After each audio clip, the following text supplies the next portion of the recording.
Okay, but first, at 52 past, joining us from Portsmouth, New Hampshire, Republican presidential candidate, Governor Chris Christie of New Jersey, and I am told by Alex Joe that we're not allowed to have any pleasantries because there's a delay. So we can't be nice to Chris at all. We can't yuck it up. His boots? Nope, nothing about his boots. But I do want to ask you this, Chris. When you said, I don't think Marco Rubio is going to be able to slime his way to the White House, what did you mean by that? Slime. Is there something you understand about that? Listen, I just think it's kind of funny that the guy who very righteously stood up on the stage and lectured Jeb Bush saying, someone must have told you that attacking me would help you. Apparently, the same person now must be talking to Marco and telling him that attacking me will help him. So, you know, we're just going to continue to do what we do out here and make sure that everyone understands that this is about beating Hillary Clinton, and that's what we're going to do. Chris Christie, I remember 6 months ago probably texting you when everybody said that you were done and saying, nobody knows whether you can hit a curveball until you're in the bigs and you step into the box. Well, apparently, 6 months later, after being dismissed, people are throwing at your head. All the pitchers are throwing at your head right now because, I mean, they must think that you're the big threat. Why do you think everybody's coming at you so hard? Well, I think, Joe, because we've got a message here in New Hampshire that's resonating with voters, connecting with them, and that I'm the best messenger in this field. And I think that's why they're concerned, and that's what they're doing. And, you know, if that's what Jeb and John and Marco want to do, that's fine. I'm going to continue to do what I did. I've done now 47 town halls here in New Hampshire. We are continuing to do that. We're going to do another event today, and I just feel great about what's happening up here. And I also think that things are really starting to work out well for us in Iowa as well. So that's why I think you're seeing people shoot at us. And let me tell you, this is my first rodeo, as you know. John Corzine spent $33 million in negative ads against me in 2009. A lot of these guys have never been in a tough race. This is just another day at the ranch for me. Governor Christie, yesterday, President of the United States, executive order, gun shows, trying to close the loopholes. You're a lawyer, you're a former U.S. attorney.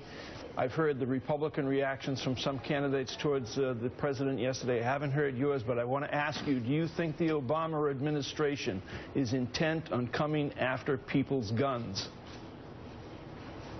Yeah, sure, of course they are. And the president can't do it through Congress anymore because his policies have been so unpopular that he lost the Democratic House in 2010, now giving the Republicans the largest majority since 1928, and he lost the Senate, and he's gone from 21 Republican governorships to 31 Republican governorships. So that's why I call him a petulant child, Mike, because he's lost all these things that people are sending him a message, but he refuses to hear it. And so now he's going to try to do it by another illegal executive order. But these things will be corrected in January of 2017 when I become president. I think he's intent on doing this, but he's not going to be successful. Governor Christie, it's Willie Geist. Good to see you this morning. Just to follow up on what Mike was asking about. Good morning, Willie. Good to see you. What Mike was asking about guns. What is the answer here, then? If the president has sort of nibbled around the edges with some of those executive actions yesterday, we've heard big ideas that Republicans say are impossible and violate the Second Amendment. Where is that space where we do something to stop gun violence? I understand generally gun violence is down in the last 20 years, homicides especially. But when we talk about these mass shootings that the president was focused on yesterday, what do we do? Well, listen, I think the president yesterday, in a throwaway line, touched on where the real violence is. You know, the murder rate in Chicago is up 18%. The murder rate in New York City is up 11%.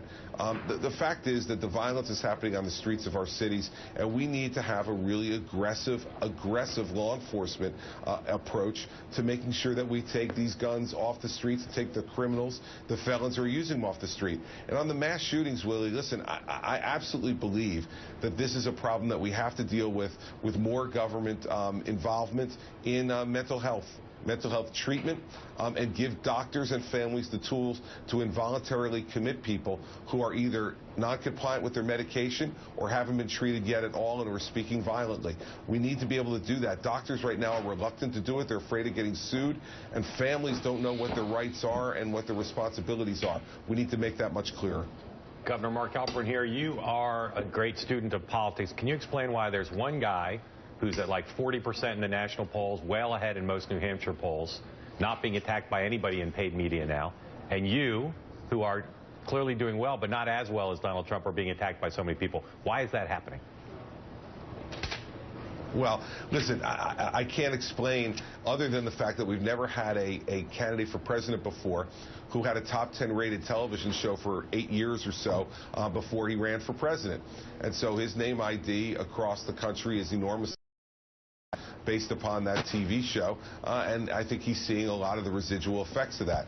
And as far as why they're coming after me is because I think, Mark, in the long term, they saw what you saw up in New Hampshire. They've now seen it, that real people up here, real voters are connecting with me in a very personal way, and that we have turned this thing around over the course of July to January by hard work, and that the people who are with us are hard-earned voters. They're not folks who just know us and think we're okay, or think they like us on television, or think we're a nice guy.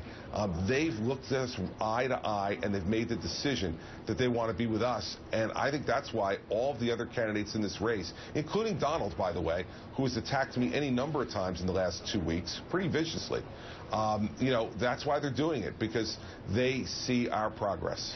All right, Governor Chris Christie, thank you very much. Good to have you on.